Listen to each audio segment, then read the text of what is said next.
ସର୍ବଲୋକର ନାଥ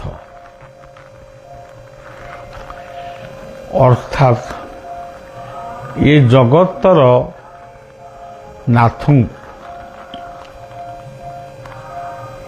ତାଙ୍କୁ ଯିଏ ଯେଉଁ ନାମରେ ସମ୍ବୋଧନ କରେ ସେଇ ନାମ ବ୍ରହ୍ମଙ୍କୁ ଏ ସେବକ ବଳିଆ ମାନସରେ ବାରମ୍ବାର ପ୍ରଣାମ ଜଣାଉଛି। ମୋ ପାଇଁ ନୁହଁ କିମ୍ବା ଏଇ ଆଶ୍ରମ ପାଇଁ ନୁହଁ କିମ୍ବା ମୋ ଦେଶ ଭାରତ ବା ଓଡ଼ିଶା ପାଇଁ ନୁହଁ, ସମଗ୍ର ବିଶ୍ୱ ଯୁଦ୍ଧ ବିମୁକ୍ତ ହେଉ, ଧ୍ୱଂସାସ୍ତ୍ର ବିମୁକ୍ତ ହେଉ, ସମସ୍ତ କୂଟନୀତିଜ୍ଞମାନେ ବା ଶାସକମାନେ ଅହଙ୍କାର ସିଂହକୁ ଦମନ କରି ସେମାନେ ନିଜକୁ ସତ୍ୟ, ଶାନ୍ତ, ବିନୟର ପ୍ରତୀକ ହୁଅନ୍ତୁ। ସେମାନେ ସୁପ୍ରଜାପାଳକ ହୁଅନ୍ତୁ। ଯଦି ପ୍ରଜାମାନଙ୍କୁ ଦୁଃଖ ଆସେ, ଯଦି ପ୍ରଜାମାନଙ୍କୁ ସବୁବେଳେ କଠୋର ଦଣ୍ଡରେ ଦଣ୍ଡିତ କରାଯାଏ, ପ୍ରଜାମାନଙ୍କର ଅଭିଶାପ ମଧ୍ୟ ସେମାନଙ୍କୁ ଭୋଗିବାକୁ ପଡ଼ିବ। କଥାରେ ଅଛି, ରାଜା ପାପ ପ୍ରଜା ମୁଣ୍ଡରେ। ତାକୁ ଓଲଟେଇ ଦେଲେ ପ୍ରଜାର ପାପ ବି ରାଜାଙ୍କ ମୁଣ୍ଡରେ। ତେଣୁ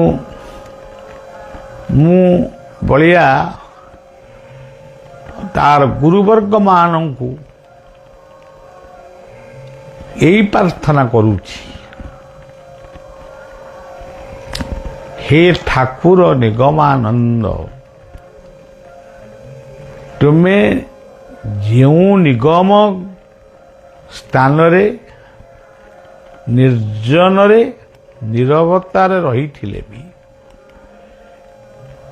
ଏ ସଂସାର ଧୂଳିସାତ ହେଇଯାଉଛି, ପିଲାମାନଙ୍କର ଭବିଷ୍ୟତ ନଷ୍ଟ ହେଇଯାଉଛି। ତେଣୁ ଆପଣ କୃପା କରନ୍ତୁ। ସେଇଭଳି ଭାବରେ ଠାକୁର ନିଗମାନନ୍ଦଙ୍କ ରୂପରେ ନାମାଚାର୍ଯ୍ୟ ବାବା ବାୟାଙ୍କୁ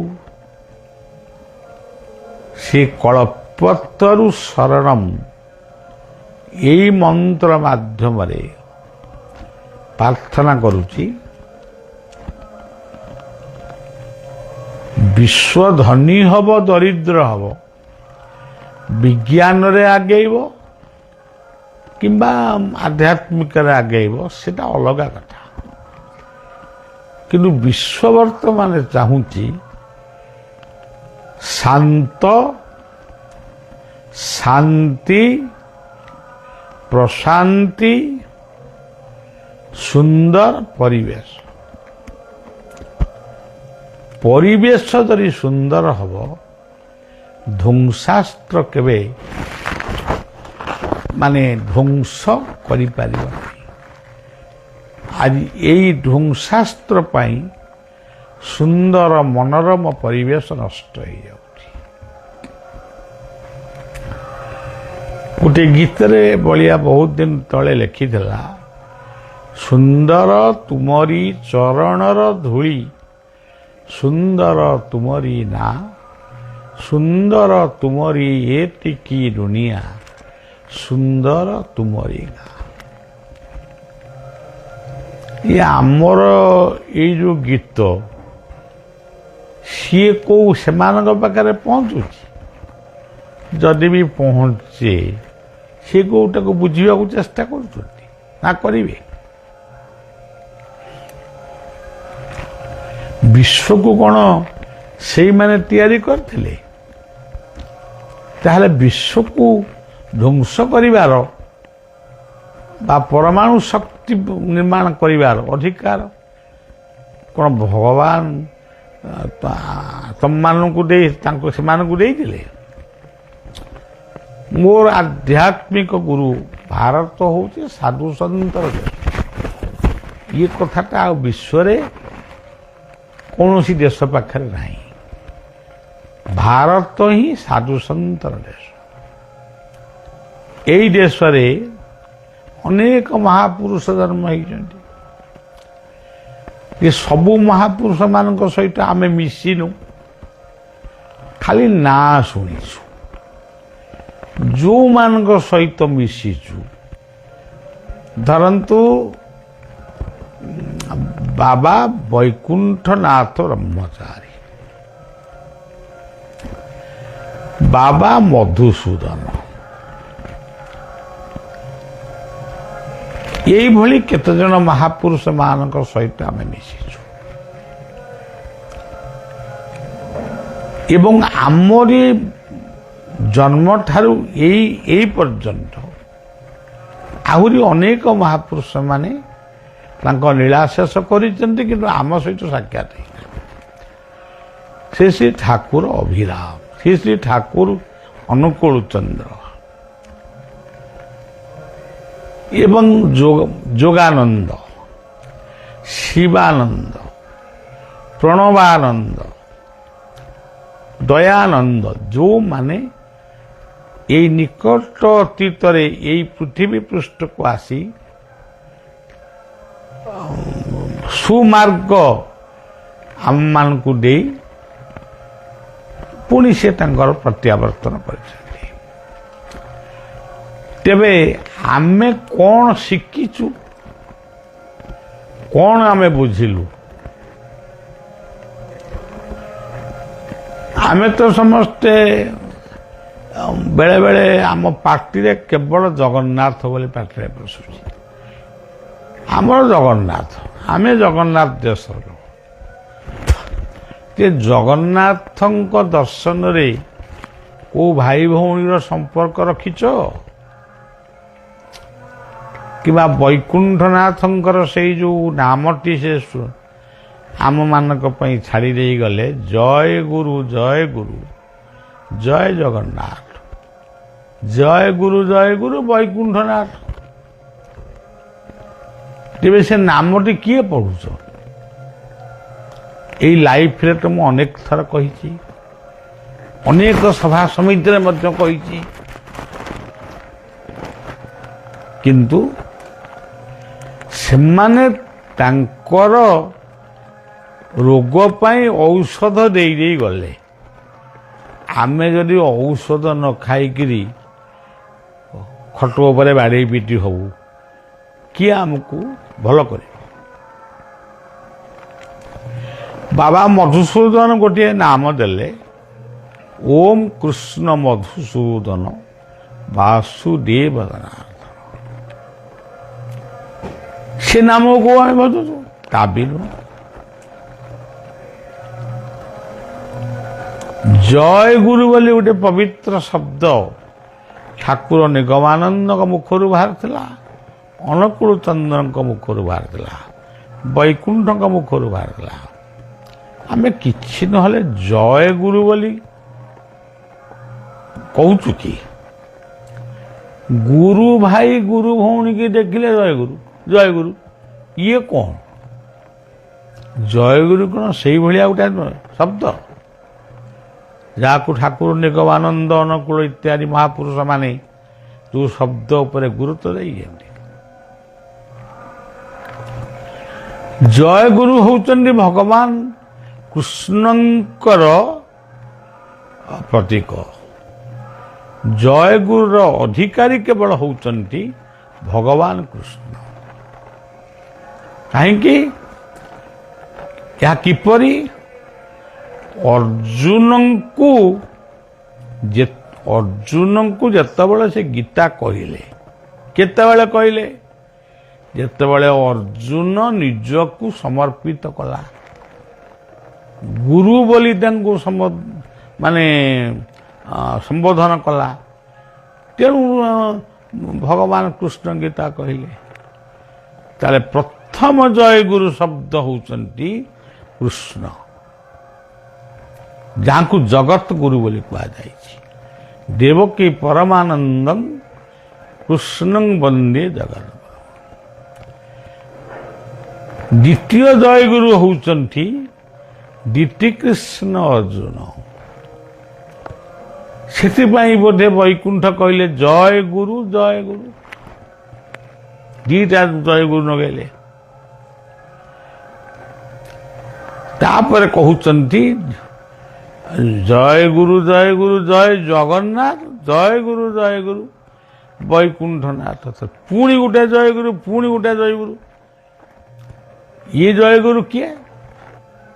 ଭଗବାନ ବ୍ୟାସଦେବ ବା ଦୈପାୟନ କୃଷ୍ଣ। ଶ୍ରୀକୃଷ୍ଣ ଦ୍ୱିତୀକୃଷ୍ଣ, ଦୈପାୟନ କୃଷ୍ଣ ବ୍ୟାସ।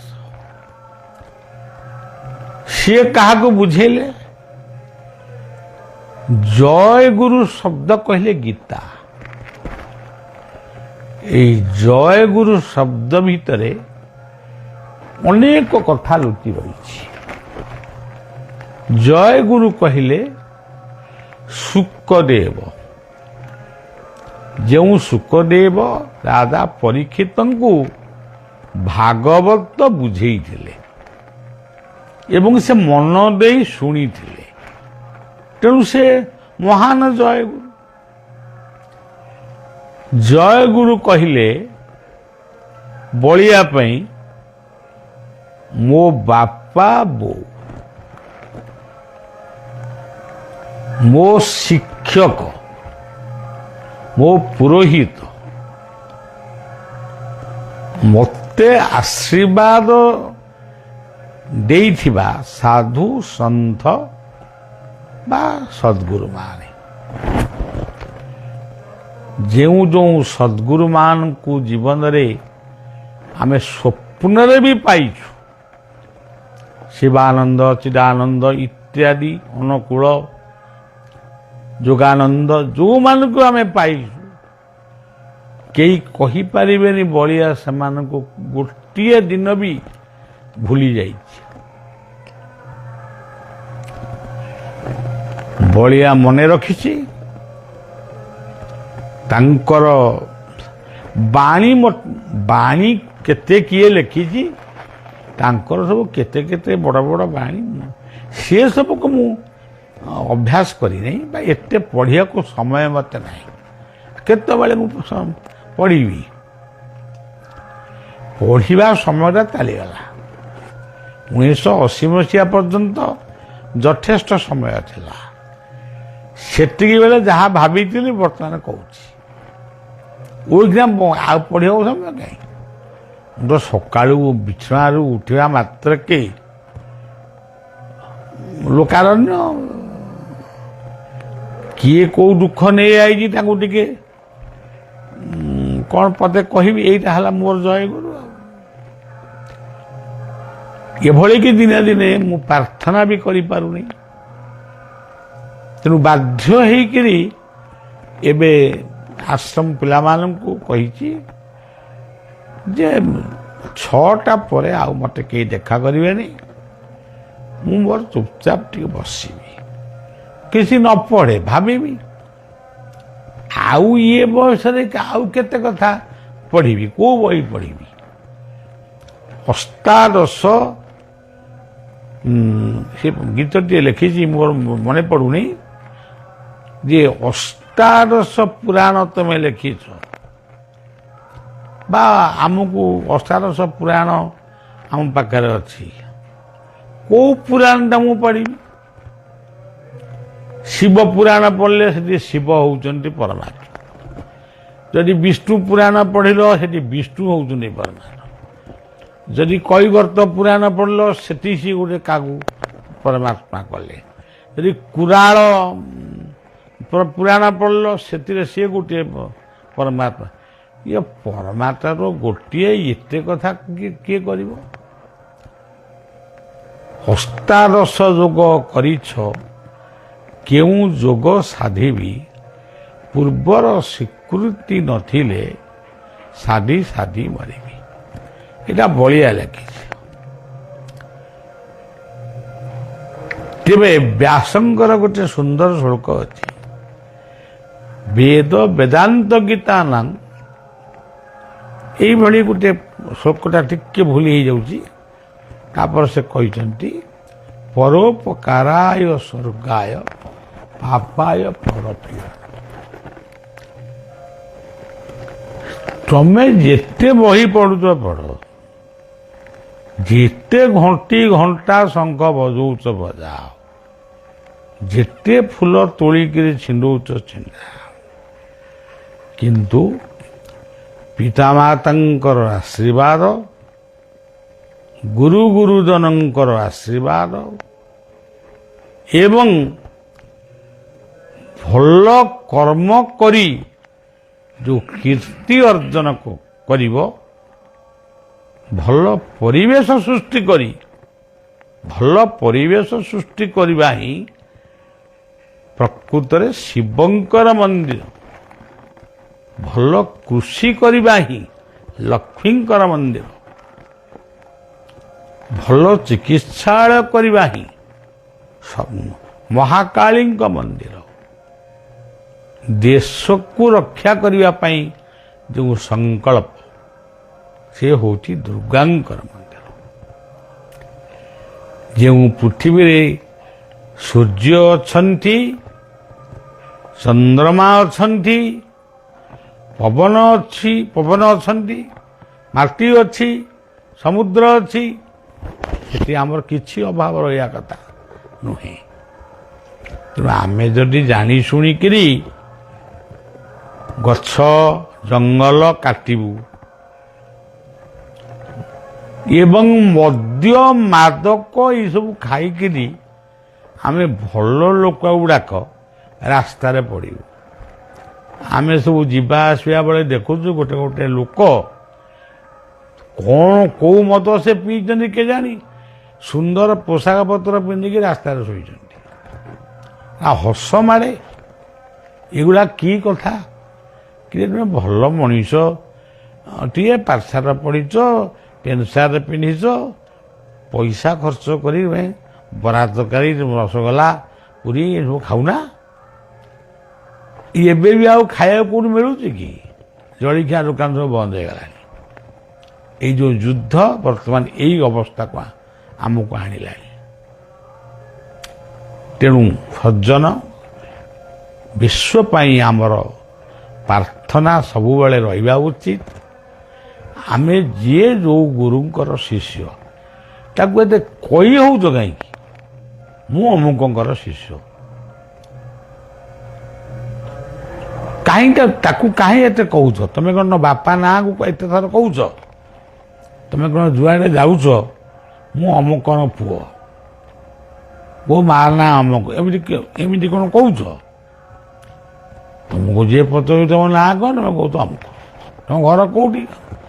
ଆଉ ତମେ ଗୁରୁଙ୍କର ନାଁ ବିଲକୁଲ ଶିଷ୍ୟପଣରେ ଯୋଗ୍ୟ ହେଇନା, ଗୁରୁଙ୍କ ନାଁ ଏତେ କାହିଁ କହୁଛ?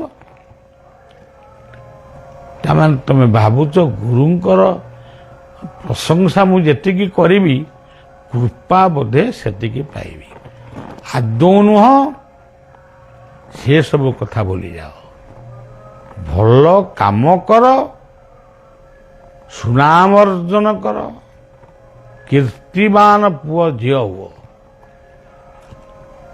ଆଉ ପେଣ୍ଟିଂ ହେଇକିରି ତମେ ଭଲ ପୁଅ ହବ, ଝିଅ ହବ, ମଦ୍ୟ ମାଦକ ଖାଇ ଭଲ ପୁଅ ହବ, ଝିଅ ହବ, ସେଥିରେ ବାପ ମା ଗୁରୁ ସମସ୍ତଙ୍କ ନାମକୁ ତମେ କଳଙ୍କିତ କରିବ।